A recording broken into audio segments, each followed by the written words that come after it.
whenever I was there, it was Tim Hudson was our pitching coach, which was pretty cool to pick his brain about pitch grips or or whatever the metrics are. And really all the assistants and the trainers too. I mean, they do a really good job there of the development and getting the best guys for their job. All right, guys, welcome back to another episode of To the Show We Go Baseball Podcast.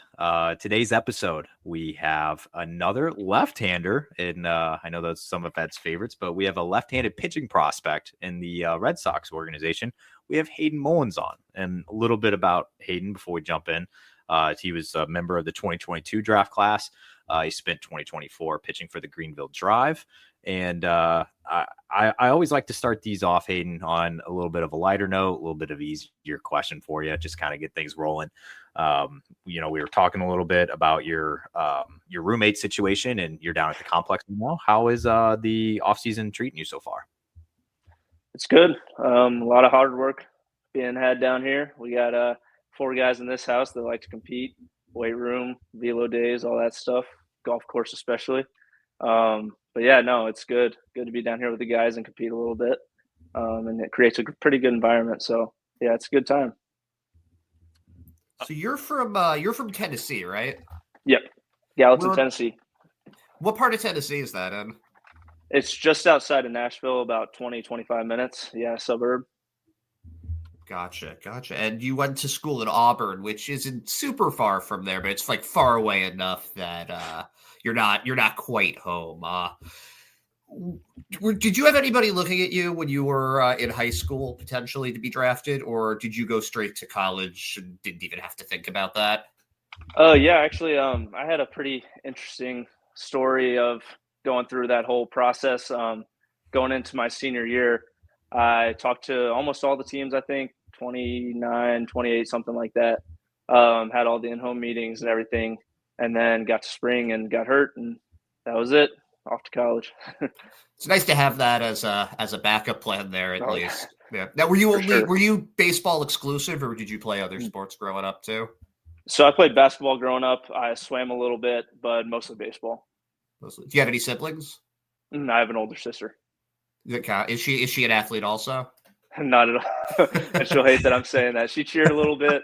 She played some like high school volleyball, but yeah, that's about it. Nothing collegiate, nothing like that. How about your folks? Did your mom and dad, do they play any sports, anything like that?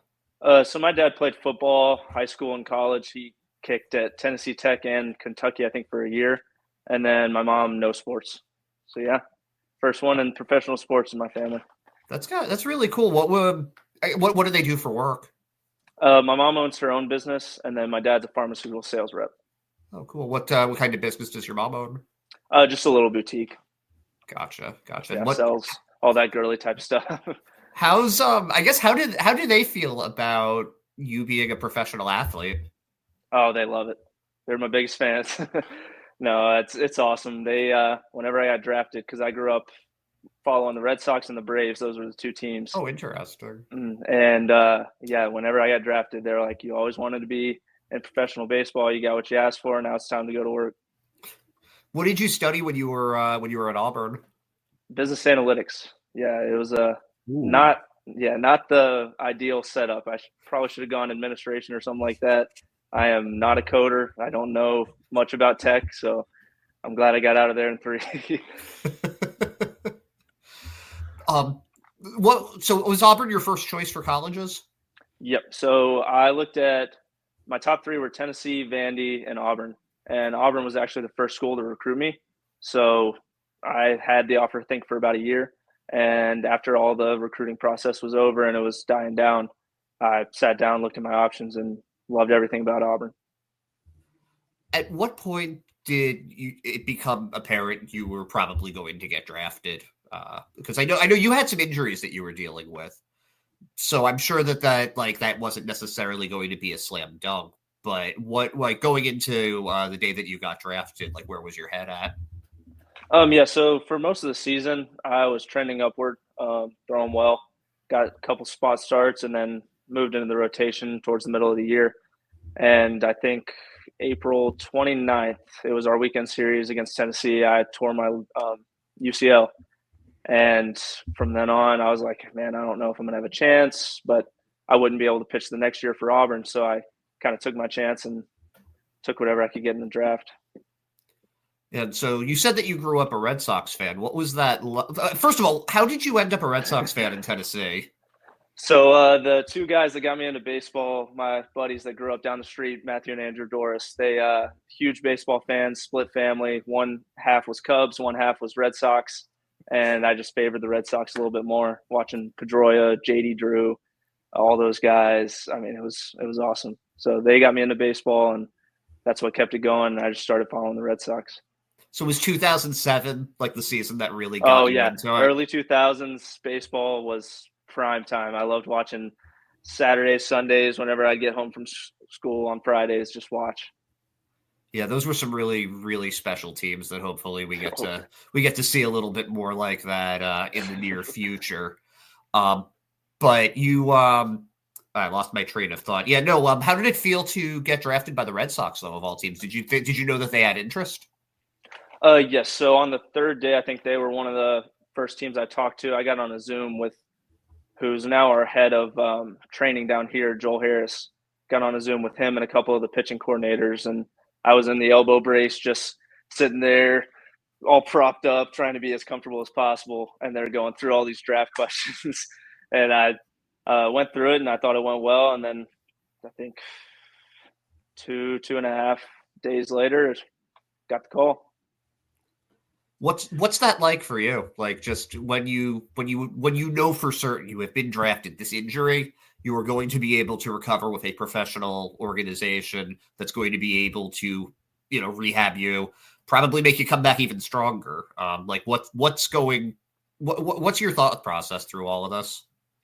I think whenever anybody gets Tommy John, the first thought is like, oh, not going to be able to throw for 12 months, not going to be do this, whatever it is.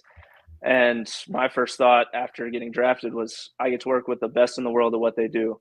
And whether it's Kevin Avila, Joel Harris, or any of the trainers or strength coaches down here, they all put in all the work for us. I mean, they do everything for us.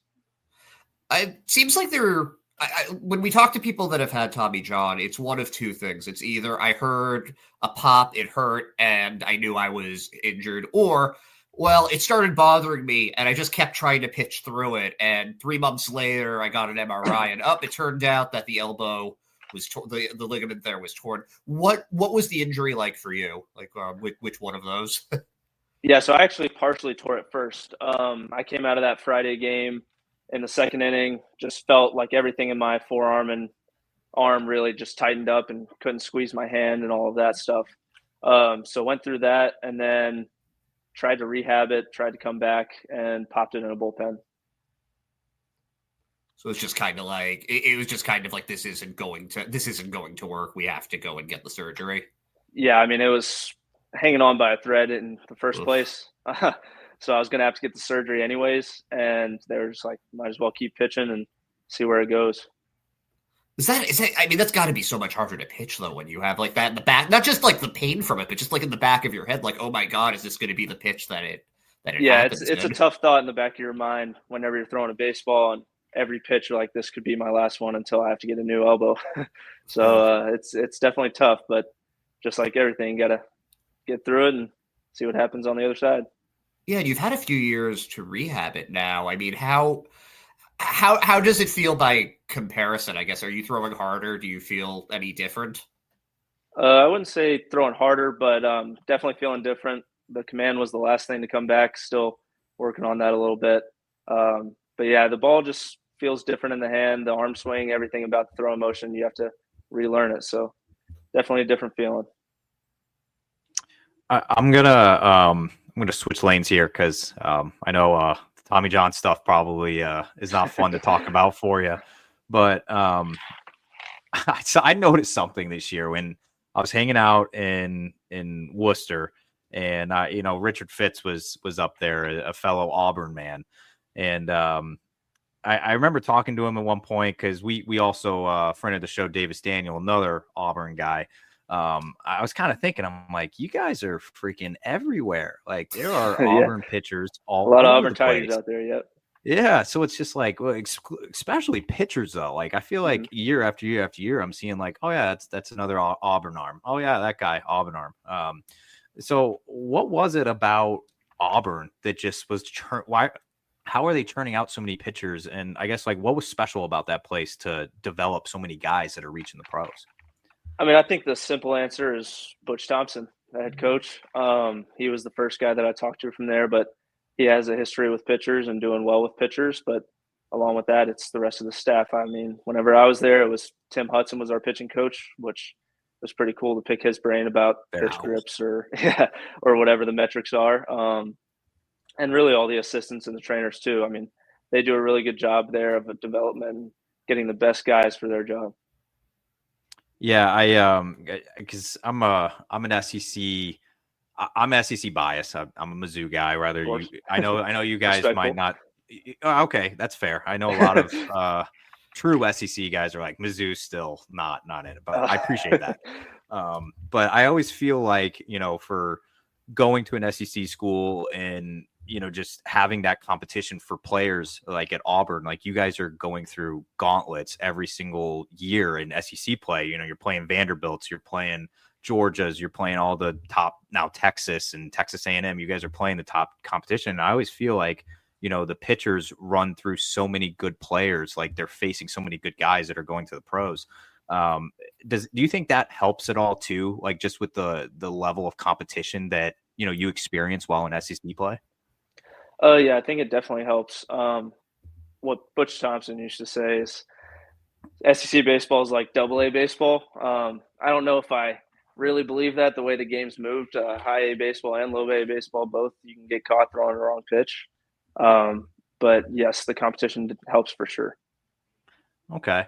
Yeah, I was curious about that because I think I've heard people say that. They're like, oh, if you we're playing in the SEC, like that was equivalent to like high A or whatever. There's good hitters everywhere. Oh yeah. You can find that out real quick. You throw the wrong pitch in the wrong spot and it's over the fence no matter where you are. So I just looked at something earlier before you hopped in, and I got to ask you. I want to know if you're tired right now. And I ask you that because you threw 89 innings this year. That's more innings than you throw combined since back to 2020 at Auburn.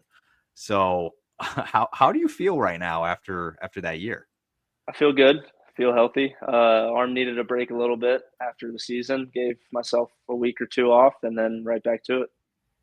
And it didn't seem like you really, at least this year in Greenville, you've always been a guy, I think, just even in the small sample size of like 2023 and even 20, and it's even in college. So it's like you've always been a guy that's had a lot of swing and miss in your game. Like you've always been able to miss bats. And I'm curious, has that been something that you've always worked on and you've always had in your belt? Like, is that something that you've had for a while now, or is that like, I guess, do you pride yourself on that? Not really. I haven't really ever worked on like trying to develop more swing and miss or trying to get more chase out of any particular pitch. It's always been get it in the zone.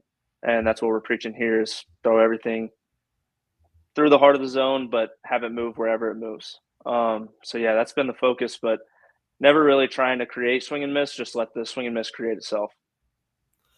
So I'm looking at your arsenal right now, and it looks like you throw a fastball, slider, changeup, and cutter. Is that accurate? Yeah, the cutter's more of like a depthy slider, and then the true slider's like a sweeper. Gotcha. It feels like everybody in the system is throwing sweepers a sweeper everywhere right now.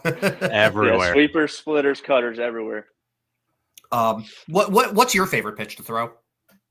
Fastball. It looks like you got a pretty damn good fastball here. Just reading the scouting report here. Yeah, no, I would say just because I feel like I am more confident in that than anything else in the zone. Whether it's cutter, sweeper, it's harder to get in the zone, whether it moves a lot or not, or whatever it is. But fastball's always been there. Yeah. Now, something I've heard about you is that you're a starter right now, but there are a lot of scouts that think you would be just a nasty relief pitcher. And I'm just curious. I don't know about nasty. Yeah. I'm just curious though. Do you think about that, like when you're like, I guess just like even like what the scouts are saying about you, how you profile as one thing or another? Like how does that affect you? And is it something that you even think about? I don't really think about it, but as anybody can see that watches me pitch or throw a bullpen or train, I'm not the biggest guy. 6 foot right now, like 185 in season, around 190, 195. Just not the biggest guy. It's hard to withhold the velocity for 6, 7, 8 innings at a time. So I think in the pen later, whether that's this upcoming year or down the road, but eventually. I wanted to piggyback. I had asked you a little bit about if you were tired after the long season. So you threw 89 innings this year, and you did it all in Greenville. What were some things that you kind of learned about yourself as you're now, you were transitioning back to being fully healthy? Like, what kind of things did you learn about yourself? Did you have any, did you learn any new characteristics, I guess, while you were like coming back from the rehab process? And what were your takeaways from this year? Honestly, the zone seemed like it got a little smaller. I think that was the first thing I noticed coming back.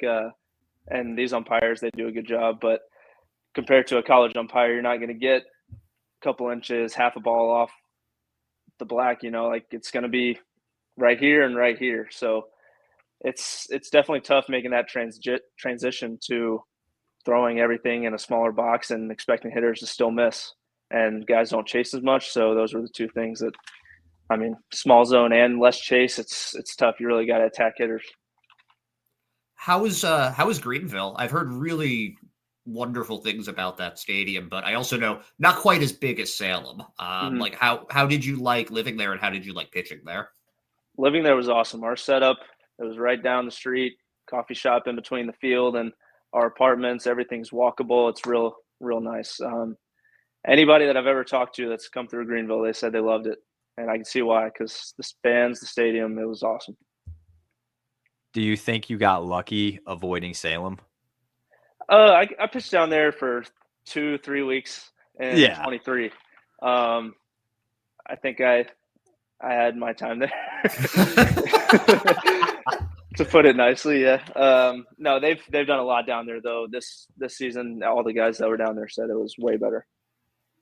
Yeah, it's just so funny too, because obviously, like, Salem is honestly in the middle of nowhere. Mm-hmm. But so it's like, for a guy that's grew up in California or whatever, and they like go to Salem, Virginia, there's like, it's not like there's not like a nightlife there as much. It's kind of like, it's a little change of pace, a little quieter town, and like Greenville's like, Clemson's right down the road. You got like, it's a good nightlife, walkable city, like you said. I think Greenville is a very underrated city in the United States. Oh, it's awesome. Yep.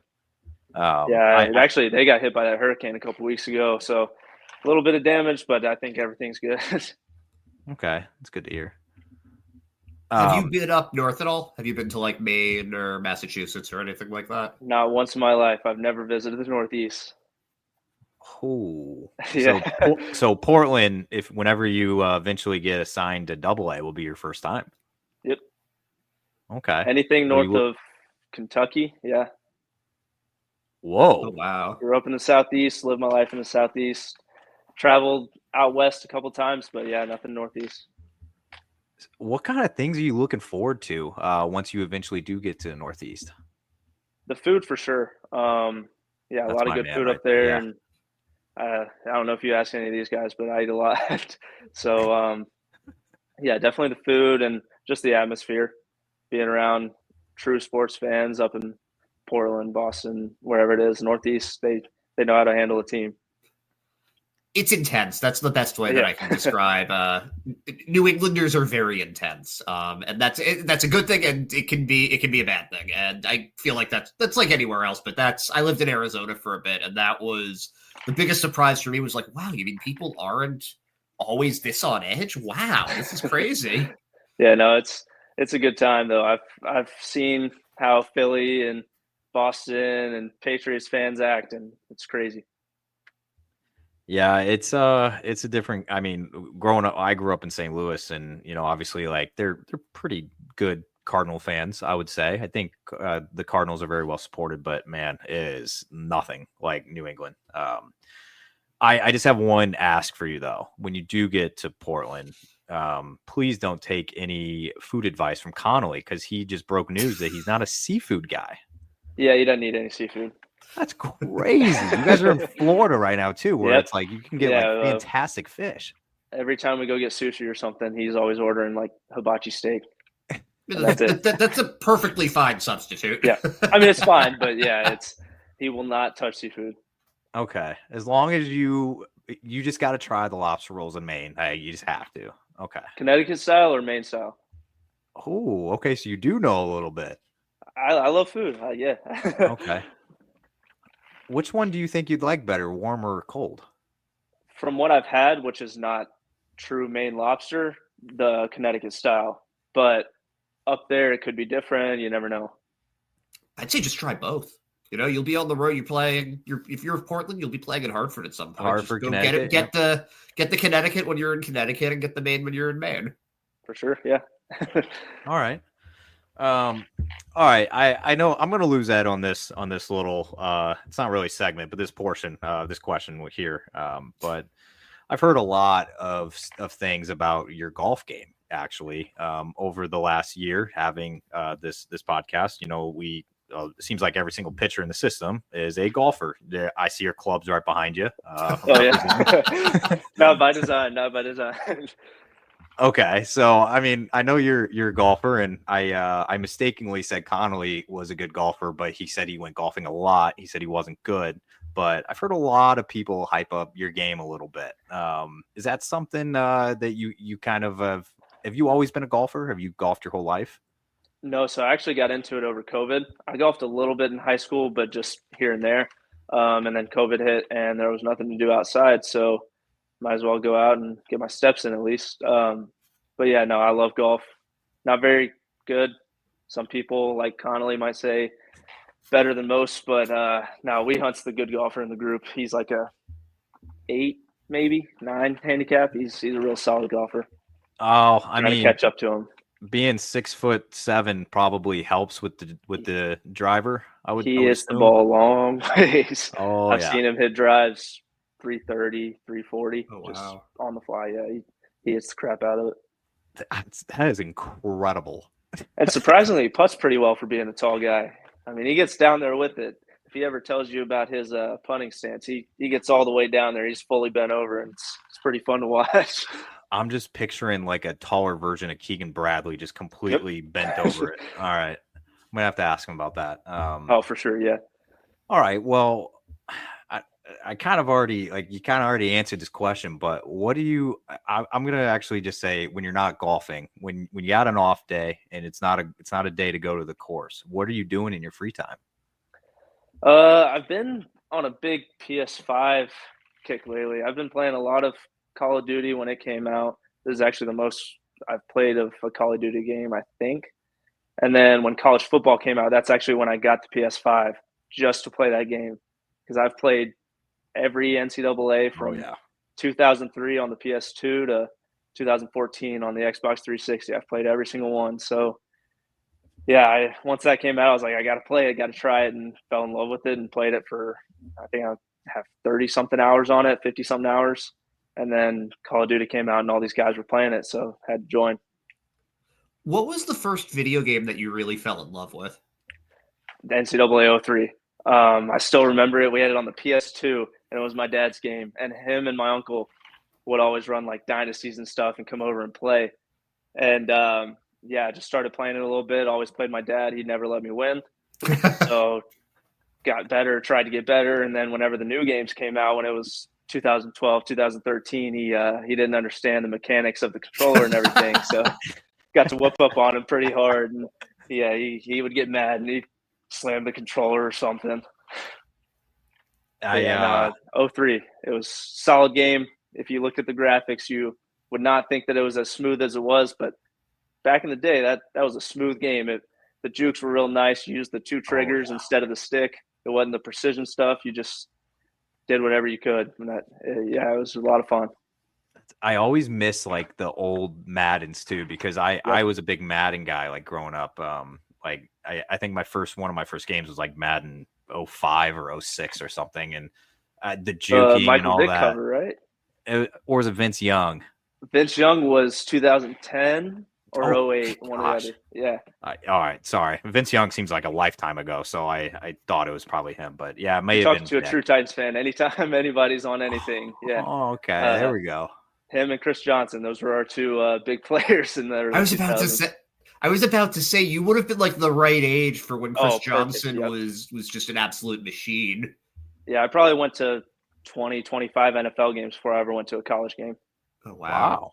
Yeah, because, I mean, we didn't – other than Vandy, we didn't really have a college team in town, and Vanderbilt's basically watching high school football. So it's we would go to Tennessee games every now and then, but, yeah, mostly Titans games.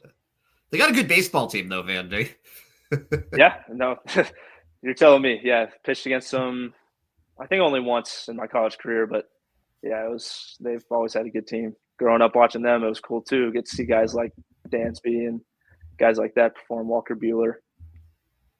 Is that daunting for you at all? Like as a pitcher, just like when you know that the team that you're about to go up against is just super hyped up. Like, do you find that to be intimidating, and then you have to put more work into it, or is it just business as usual?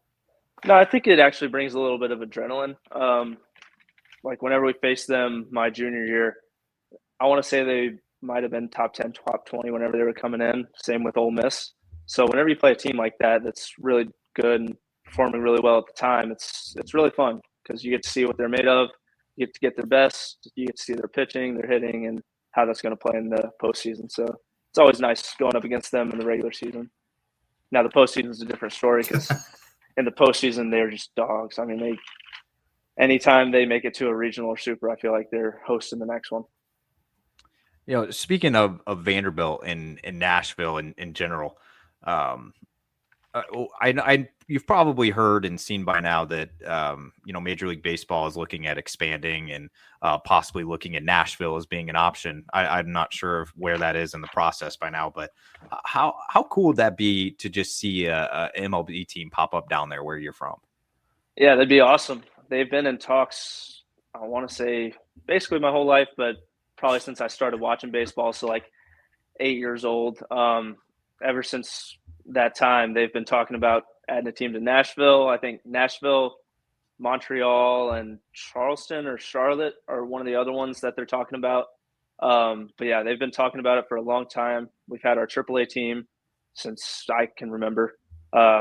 Has gone in and out from Oakland to Milwaukee to the Rangers for a little bit.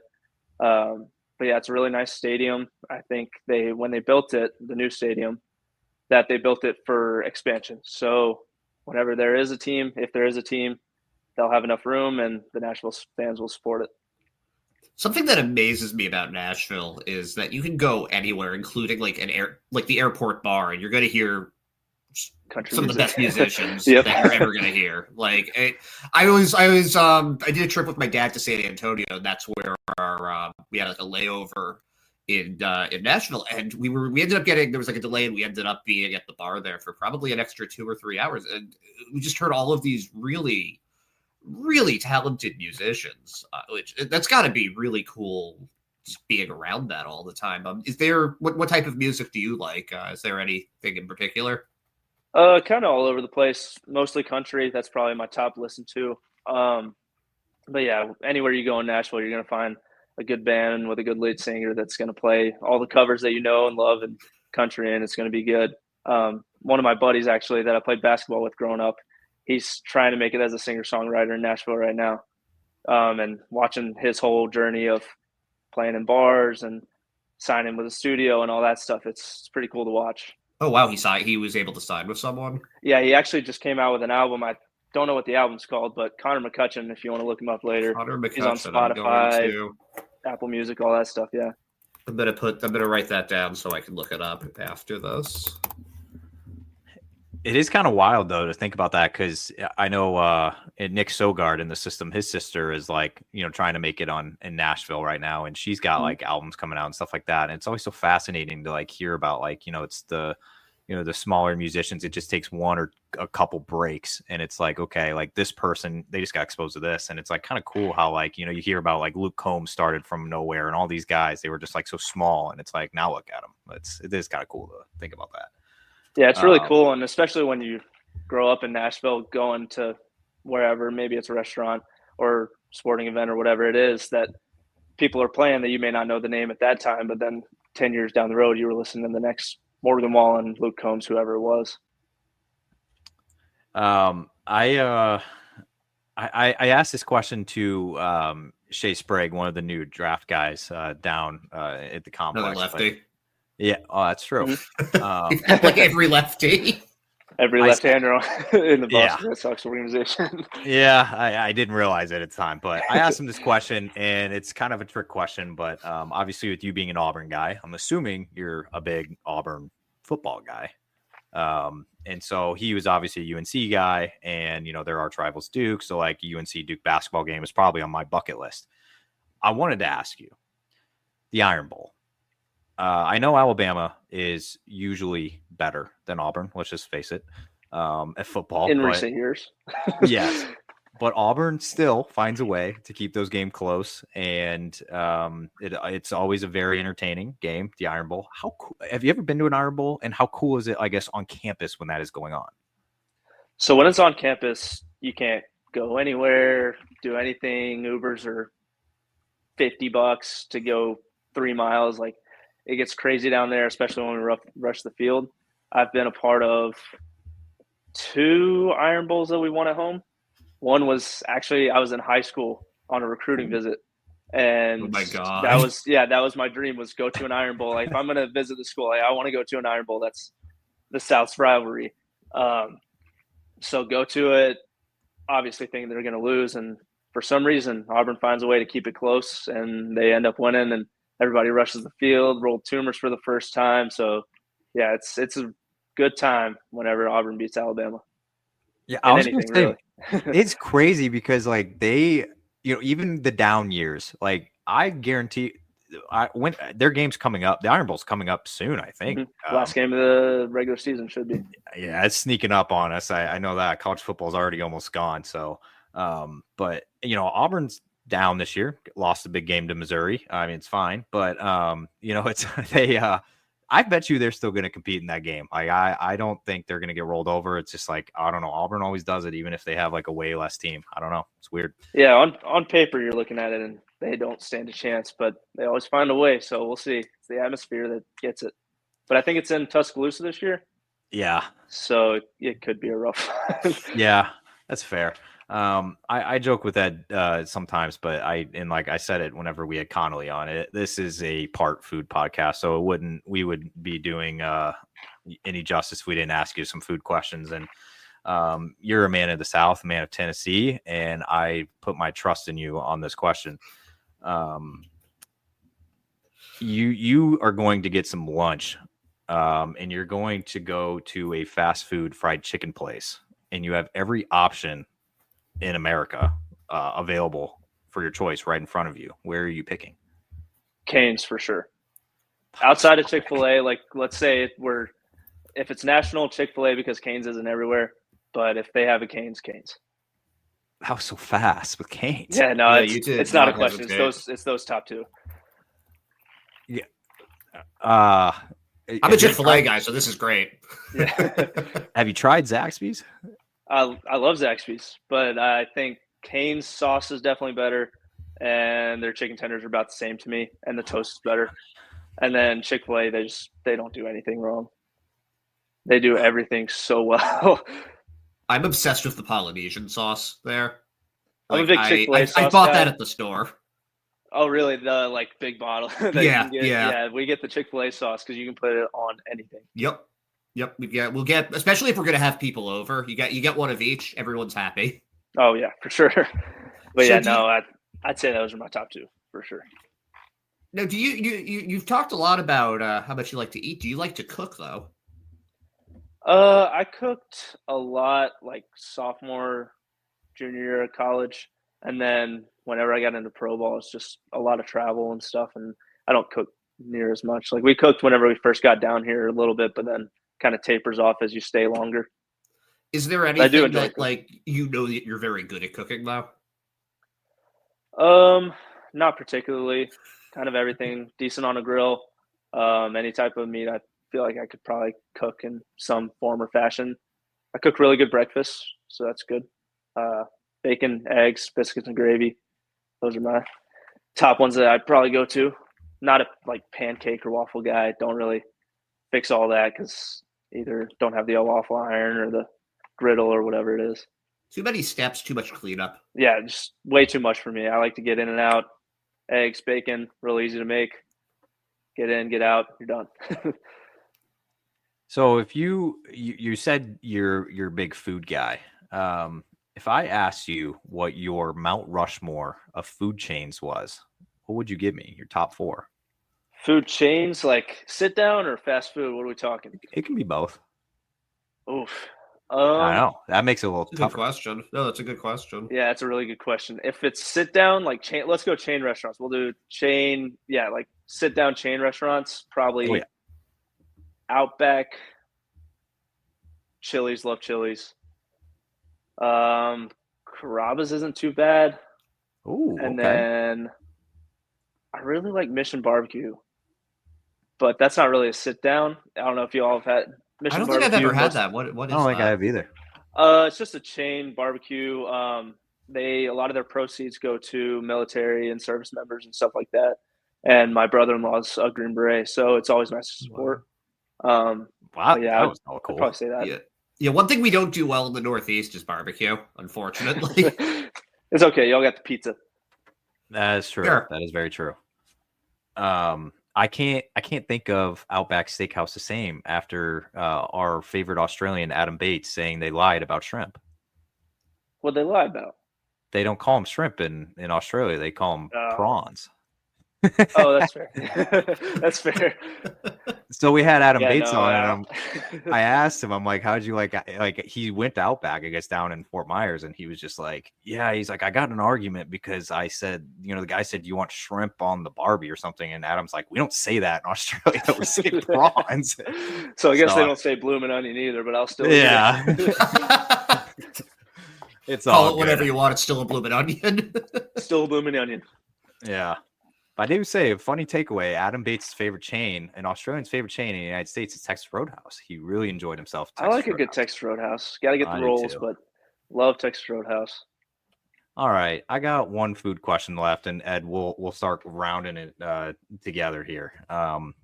I'm curious your answer on this because you kind of dipped into the sauces earlier, and Matt Duffy gave me some very interesting sauces when I asked him this question.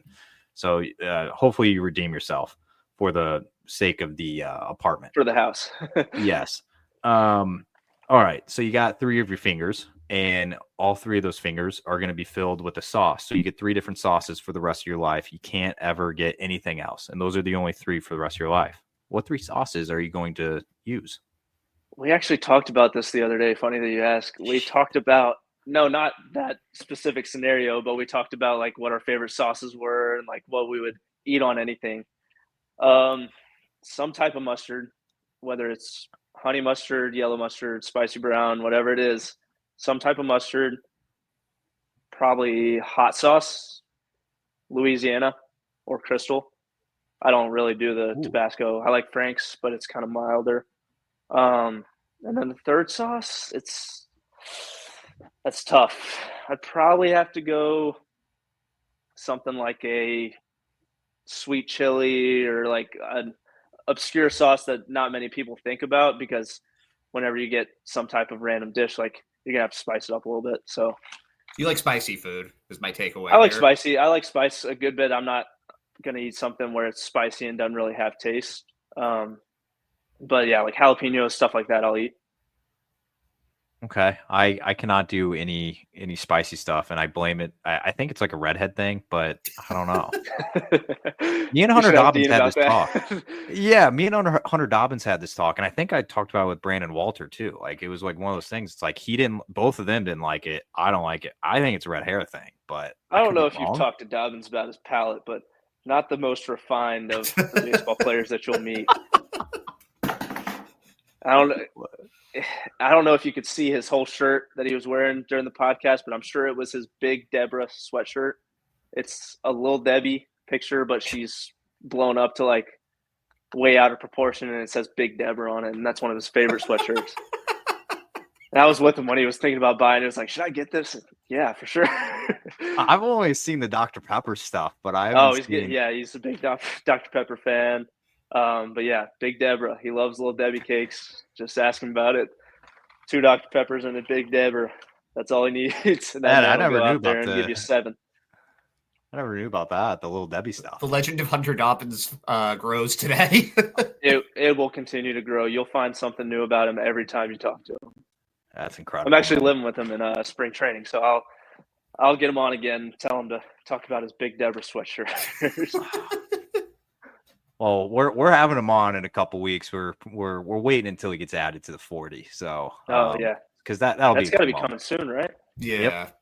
Gotta hope so. Gotta think so. Like they're losing him if he's going to another team. He'll be on a 40-man regardless. He'll be on a 25-man and 26-man, whatever it is now. Pitching for another team if he doesn't get 40-man, unfortunately. Yep, but yeah, we're gonna definitely ask him about Big Deborah. Big Deborah. All right, Ed, what are you bringing us home here? What you got? Any closing thoughts here? I'm just gonna ask you because I always ask this, at least this season. Did you grow up with any pets? Do you have any pets? No pets. My mom does not like dogs or cats or anything like that. So grew up with no pets. I actually did have a fish once. Rest in peace. He did not make it more than 2 weeks because whenever I cleaned out the tank, I left like soapy residue and stuff in there. Put water back in the tank, went off for a little bit, came back, and he's floating. And that was the last pet I ever had. So yeah, working on a dog. Should be in the next year or so. I should be getting a dog. And yeah, gonna treat him like he's my best friend. Yeah, excited. Yeah, I didn't have any pets growing up either. I got my first dog when I was like 25, and it's the best. I don't know what I'd be able to do. Yeah, I don't know what I'd be doing without it at this point. Yeah, exactly. No, I mean, from what I hear, first pets, it's gonna be your child. You're gonna look after them. You're gonna baby them, pamper them, all that stuff. What kind of dog are you? I've been looking a lot of like lab retriever mixes. Nothing too small. Some type of medium size, like hypoallergenic would be nice. Shedding, dealing with that with travel is a lot to have to clean up after him. But no, something like that. I looked at like Aussie mixes, lab mixes, and what was the other one? Bernese Mountain Dog. But I think the Doodle mix. Yeah, I think the Poodle mix. So it makes it a little smaller and all the no shedding and everything. And they're so sweet too. Like they have such like a sweet. Great. Our upstairs neighbor has one that I have a very little dog, and that dog thinks that it's a lap dog. It is gigantic and just always wants to like kind of hop on you, and it's a little too big to be doing that. But yeah, no, they're really sweet natured.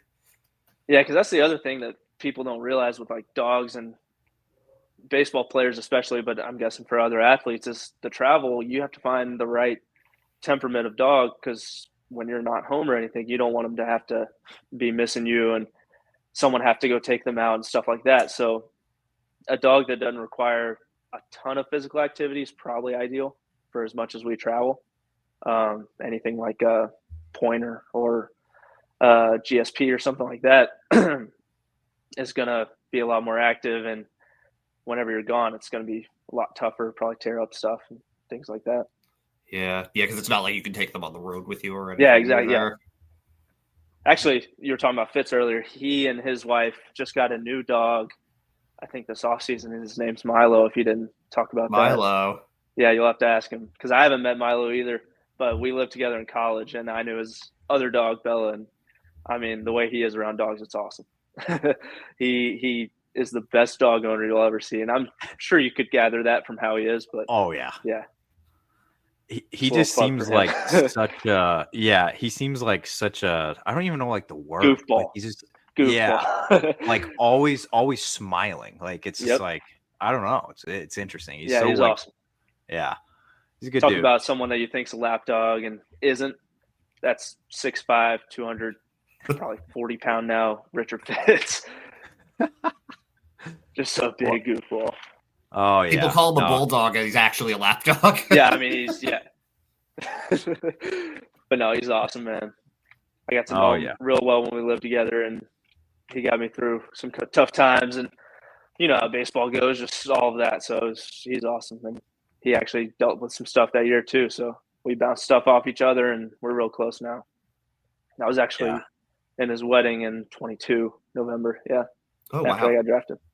That must have been really cool for you then when he got traded to the Red Sox last year, because you were already here.